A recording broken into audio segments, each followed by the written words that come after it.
contemporain, c'est un événement artistique qui se tient tous les 2 ans ici à Dakar. Donc c'est pour récompenser les meilleurs artistes africains, mais aussi pour promouvoir l'art africain. Donc c'est un grand événement qui se tient tous les 2 ans à Dakar. Donc ici, nous avons l'artiste nigérian du nom de Kéduso. Donc c'est un artiste écologiste qui lutte pour la protection de l'environnement parce que je vous dis que chaque artiste a son combat. Lui c'est un écologiste. Donc là, vous le voyez à travers même son œuvre. Parce que vous voyez qu'il va utiliser des matériaux de récupération, ça veut dire des morceaux de tissu, il va utiliser comme des morceaux de tissu, des morceaux de wax.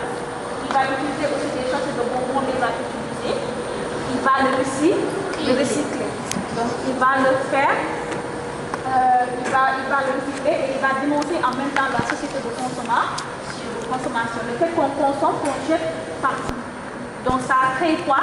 Ça crée la pollution. Donc la solution qu'il propose, c'est de recycler.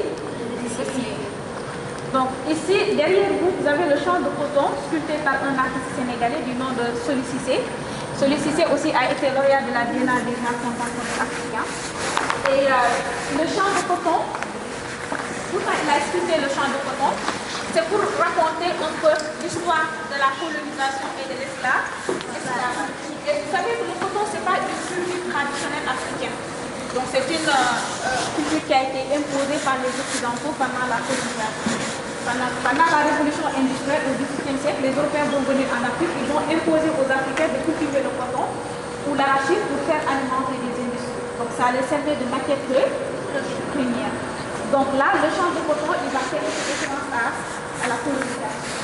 Et il y a des jeunes chroniqueurs comme cela. Je vous ai donné un exemple du Bridgestone qui s'appelle Anansi Deloy,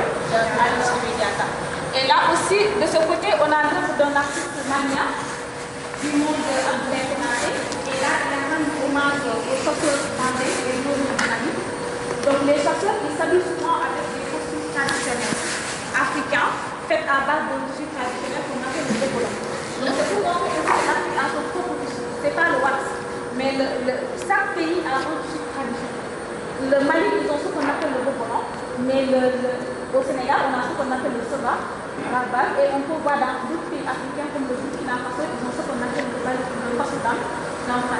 Donc là aussi, vous allez voir ici, cette tenue est souvent décorée d'amulettes de colliers de colle. Ce sont des instruments, des objets de protection contre les Mali.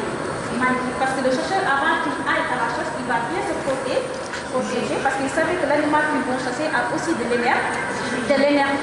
Donc là, il va rendre hommage à ces chasseurs qui étaient aussi une guerre. Parce qu'au Mali, pendant l'empire du Mali, pour être un bon roi, il faut être un bon chasseur, un bon guerrier.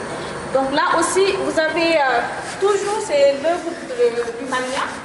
Lui, c'est son style d'utiliser des tissus. Donc là, il a utilisé du bazin pour rendre hommage aux couples d'euros. Les euros, c'est une communauté qui est originaire au Mali. Donc dans tous les groupes, vous avez l'homme et la femme. Avec les groupes en avant, vous avez l'autre.